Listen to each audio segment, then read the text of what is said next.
everyone today. I just spent on Wednesday and Thursday, I went to a conference and was totally blown away by these incredible, powerful speakers who were there. And one of the things that really resonated with me, which I wouldn't think, was these people up on stage looking so confident and knowing their stuff, that they all still fear. And, you know, who doesn't? You know, we all, I don't know, you know, from our self-belief system, which, you know, from kids, and a lot of this is on a subconscious level where we, you know, feel that, you know, we're not good enough to do this, or we're not smart enough, or we're not sporty enough, or any of that sort of stuff, which stops us living the sort of life that we really want to live because we're scared. And these speakers, they all still fear. Yeah, that's a tough one to say on a Saturday morning. And I was blown away by that.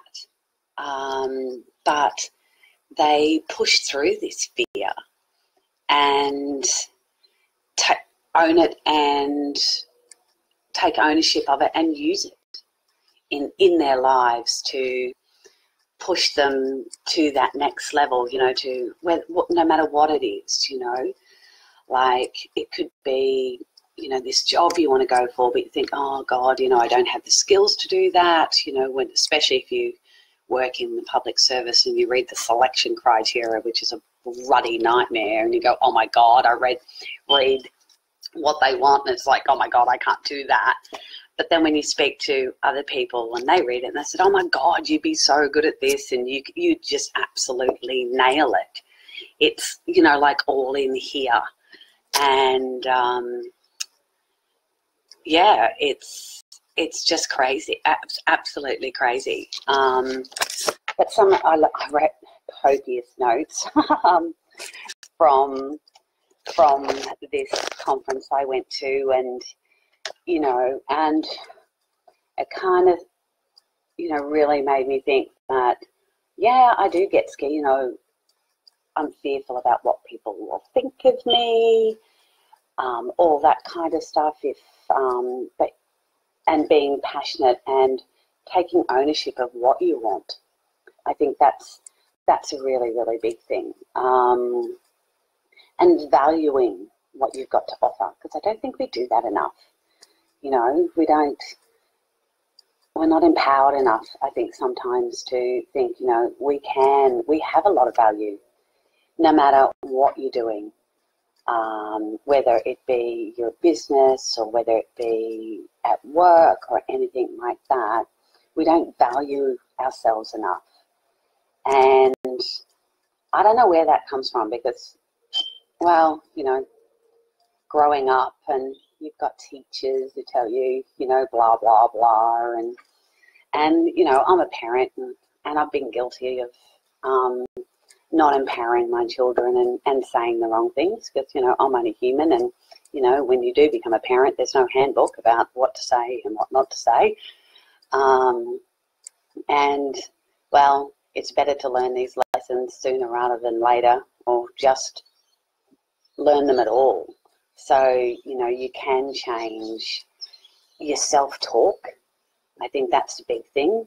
You know, we beat ourselves up, especially mums, I think, and, you know, because everything that's bombarded at us, it's like, you know, we have to be super women. We've got to be, you know, be Nigella Lawson in the kitchen, and the perfect parent, and the perfect wife or husband or whatever.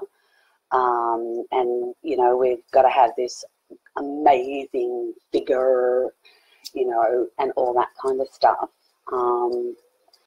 And we've got to stop beating ourselves up, because I think we're all pretty awesome, you know, and we just all need a little bit more, I think, self-love, you know, and I'm guilty of it, you know, sort of, oh God, like you know, I hate my nose, I hate my bum, or all that kind of stuff.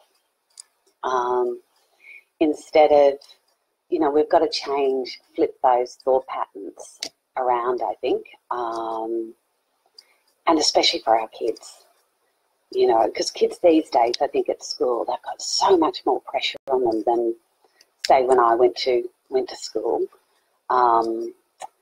And I think, you know, as parents do, you know, because we want our kids to do really well. And we know how competitive it is out there in the world.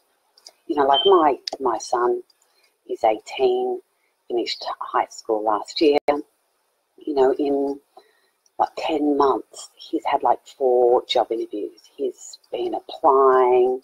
He has started to do a little bit of his own graphic design work, which is really great, and getting a little bit of business out of that. But, you know, he really wants to work. And like, I'm a single mum, and I looked at college and courses and stuff like that, and they're so expensive. Like, there was this fabulous photography course because he's really interested in photography, and it was like 16 grand. And okay, 10 of that was covered by sort of like HEC/vet sort of thing, but you still had to come up with $6,000, and it was a 12-month course. I mean, like, you know, what do these people think we are, made of money? No, unfortunately. And that makes me feel guilty because I can't give my kids, you know, some of the stuff that, or opportunities that I wish I wish for them. But yeah, back to this conference. I digress. Oh, God. Yeah, so, you know, I think, you know, major things I got was like, we just need to have a little bit more self-love, and, you know, and we don't see ourselves how other people do. And I think we need to start doing that. And I'm a firm believer. I've been a bit off the wagon on the whole affirmation thing, but need to start getting that positive self-talk going back into my head again. And, you know, feel the fear and do it anyway. So I hope you have a great Saturday, and I'll chat to you later. Bye.